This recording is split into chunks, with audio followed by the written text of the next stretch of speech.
अर्जुन के बारे में कुछ ऐसे तथ्य जो आपने कभी नहीं सुने होंगे। पार्ट 2। अर्जुन और खांडवन का दहा।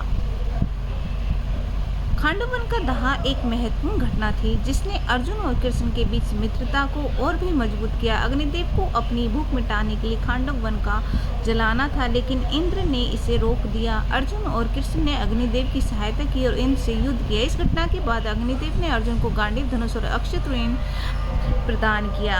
अक्षतृण वह तरकस था जिसमें बाण कभी खत्म नहीं होते थे। अर्जुन का भगवान शिव से युद्ध। महाभारत की एक कथा के अनुसार अर्जुन ने भगवान शिव से युद्ध किया था। जब अर्जुन तपस्या कर रहे थे तो एक जंगली सुअर ने उन पर हमला किया। अर्जुन ने सुअर को बाण मारा, लेकिन तभी एक और शिकारी ने भी उसको बाण मारा। इस बात पर दोनों में विवाद हो गया और युद्ध छिड़ गया। अर्जुन को यह जानकर आश्चर्य हुआ कि उनका प्रतिद्वंदी कोई और नहीं बल्कि स्वयं भगवान शिव थे जो उनकी परीक्षा ले रहे थे। अर्जुन की वीरता से प्रसन्न होकर भगवान शिव ने उन्हें पाशुपतास्त्र अस्त्र दिया। अर्जुन का इंद्रलोक में परिश्चन। अर्जुन ने इंद्रलोक में 5 वर्षों तक देवताओं के गुरु बृहस्पति और अन्य देवताओं से युद्ध और शस्त्र विद्या का गहन प्रशिक्षण प्राप्त किया। उन्होंने दिव्य अस्त्रों का ज्ञान भी स्वर्ग से ही प्राप्त किया और विभिन्न प्रकार की युद्ध तकनीकों में महारत हासिल की। इंद्रलोक में उनका परिश्चन उन्हें महाभारत युद्ध में एक अजय योद्धा बनाने में महत्वपूर्ण साबित हुआ। अर्जुन और द्रौपदी के पुत्र। क्या आप जानते हैं अर्जुन और द्रौपदी के कितने पुत्र थे? द्रौपदी के 5 पांडवों में से एक पुत्र थे। अर्जुन और द्रौपदी के पुत्र का नाम श्रुतकर्मा था। श्रुतकर्मा एक वीर योद्धा थे और उन्होंने महाभारत युद्ध में सक्रिय भूमिका निभाई थी। युद्ध के अंत में अश्वत्थामा ने सोते हुए पांडव पुत्रों का वध कर दिया था, जिसमें श्रुतकर्मा भी शामिल थे।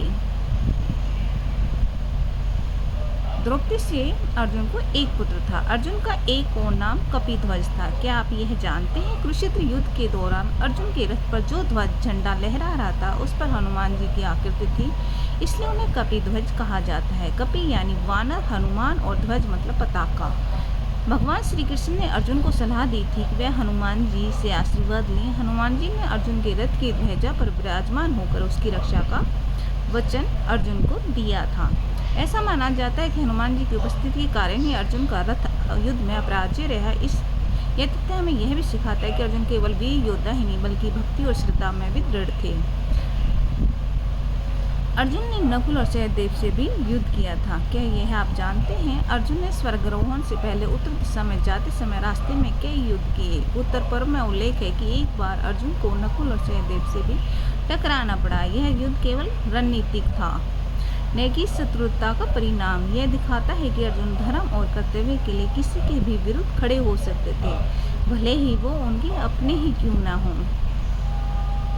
वो किसी से नहीं डरते थे। अर्जुन ने उत्तरा को खुद के लिए नहीं, अभिमन्यु के लिए क्यों चुना? जब अर्जुन राजा विराट की बेटी उत्तरा को नृत्य सिखा रहे थे, उन्होंने जब एक नर्तकी के रूप में, तो राजा विराट ने अर्जुन को प्रस्ताव दिया कि वह उत्तरा से विवाह कर ले। अर्जुन ने मना कर दिया और कहा, मैंने उसे अपनी बेटी की तरह सिखाया, इसलिए मैं अपने पुत्र अभिमन्यु का विवाह उससे करना चाहता हूँ। यह अर्जुन की चरित्र की महानता और नारी के प्रति सम्मान को दर्शाता है।